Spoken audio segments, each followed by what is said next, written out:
Una-una, anong bahay ba yung tinitirahan nyo? Baka naman nasa one bedroom lang kayo. So, mahirap talaga. Wala talagang privacy yun. So, yes, pwedeng magkaroon ka pa rin ng sarili mong privacy kahit kasama mo ang in-laws mo sa bahay.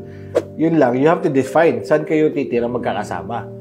Kasi pagka naman pagising mo, kayo kagad na magkikita-kita, talaga walang privacy yun. So, kahit anong gawin nyo, pag nag-away kayo mag-asawa, nandyan lang yung manuga, yung binan mo. Ang hirap din, di ba? Tapos magre-referee na lang siya, may scorer. You can still have a private life kahit nakatira sa in-laws mo. Basta meron kang sariling space sa bahay na kayong para sa inyo mag-asawa. Agree naman ako doon. Kasi, unang-una, depende sa space. Kung tingin mo ay hindi na kayo kasya dyan, kumbaga, ikaw din mag-iisip, bakit ka pa may kitira, di ba? Ilan ang anak mo? 3. Tapos dalawa pa sila. Dalawa pa silang in-law. Work 24/7. Talagang nagkapalit-palit na lang mukha.